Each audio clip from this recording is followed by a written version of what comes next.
আসুন।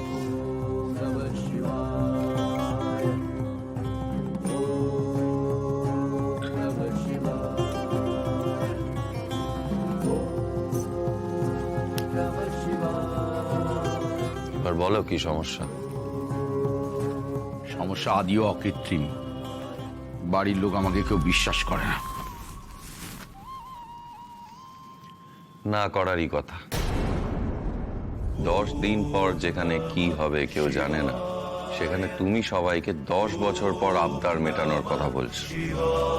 কে বিশ্বাস করবে? কেন প্রভু, আমি যে এত বড় বড় কাজ করলাম, এরপরও আমাকে কেউ বিশ্বাস করবে না? বড় বড় কাজ তো আমিও করেছি ভগবান দাস, কিন্তু মানুষ আমাকে বেশি মনে রেখেছে দেবী সতীর দেহ নিয়ে তাণ্ডব করার জন্য।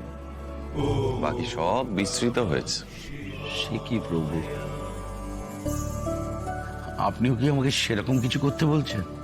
না না না না না, তোমার আর আমার ব্যাপার আলাদা ভগবান দাস। আমি তো সেটাই বলছি। আপনার কার্তিক, গণেশ, লক্ষ্মী, সরস্বতী প্রত্যেকেই যে যার ফিল্ডে সেটে, ওদের নিয়ে তো আর আপনার কোনো চিন্তা নেই।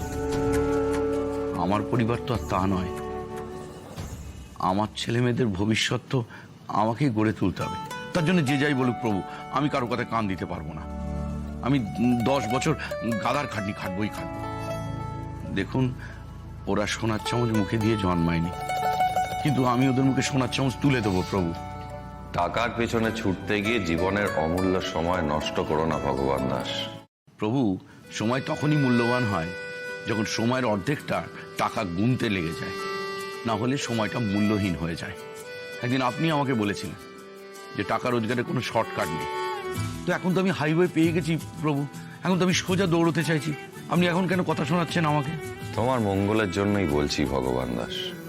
মঙ্গলের দরকার নেই প্রভু, সোজা বুধ। মঙ্গলে উষা, বুধে পা, যথা ইচ্ছা তথা যা। আমি এই থিওরিতেই বিশ্বাসী। আমার বাড়ির লোক আমার উপরে বিশ্বাস নাই করতে পারে, আপনি আমার উপরে ভরসা রাখুন। যে ছেলে মেয়েদের জন্য একটু সময় বের করতে পারে না, তার উপর ভরসা কি করে করি বলো তো ভগবান দাস? এই কাল কাল করে তুমি কতগুলো কাল নষ্ট করেছো তা তুমি নিজেও জানো না। নষ্ট করিনি প্রভু, একদম নষ্ট করিনি, জমিয়ে রেখেছি। 10 বছর বাদে যখন এই মিউচুয়াল ফান্ড ম্যাচিওর করবে, সেদিন বুঝবেন আমি কতটা সত্যি। বেশ, সময় আর সুযোগ দুটোই তোমার হাতে।